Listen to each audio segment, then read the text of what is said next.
حضرت سیدہ زینب نے پوچھا امام حسین سے کہ سارے زمانے نے روکا ہے، ٹھیک ہے آپ حق پہ ہیں، یہ بھی سب نے کہا آپ حق پہ ہیں، پر روکا بھی سب نے، آپ روکے کیوں نہیں؟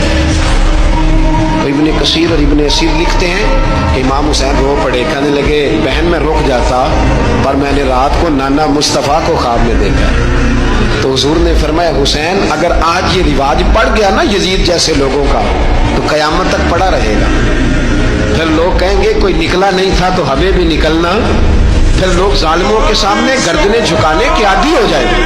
میں کہتا رہتا ہوں، کہہ رہا ہوں، کربلا کی جنگ کفر اسلام کی جنگ نہیں، کفر اسلام کی جنگ نہیں کربلا کی، کیونکہ یزید تو بڑا پکا نمازی تھا، خطبہ دیتا تھا وہ تو۔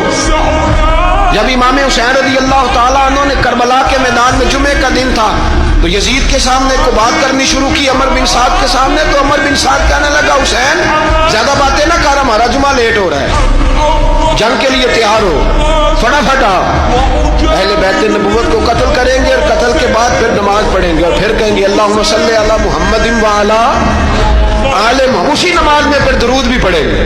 یہ کیسا مرتبہ ہے، کیسا انداز ہے، دوستی قاتل سے بھی مقتول سے یارانہ۔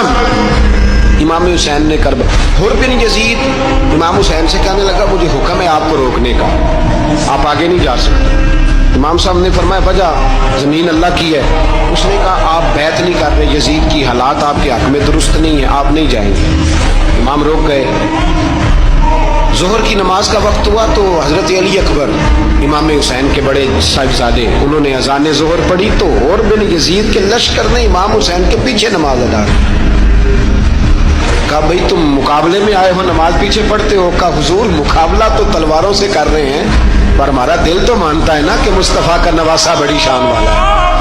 حر بن یزید نے 3 نمازیں لشکر سمیت امام حسین کے پیچھے پڑھی ہیں، 3 نمازیں، ظہر اثر اور مغرب۔ پھر امام حسین کے سامنے شرائط پیش کی کہ آپ کو یہاں گھیر لیا گیا ہے، یہاں آپ بیعت کریں گے، یہاں آپ جنگ کریں گے، 2 ہی باتیں۔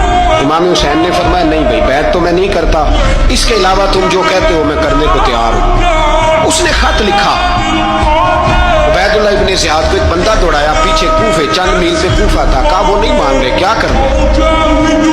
تو حسین ابن علی ہے، میں زیادہ دیر انہیں روک بھی نہیں سکتا۔ انہوں نے پیغام دیا حر بن یزید کو کہ کرنا کچھ بھی نہیں، ان کا پانی بند کر دو، بلیک میل کرو، کھانا پانی نہیں ملے گا، چھوٹے چھوٹے بچے ہیں خود ہی مان جائیں گے۔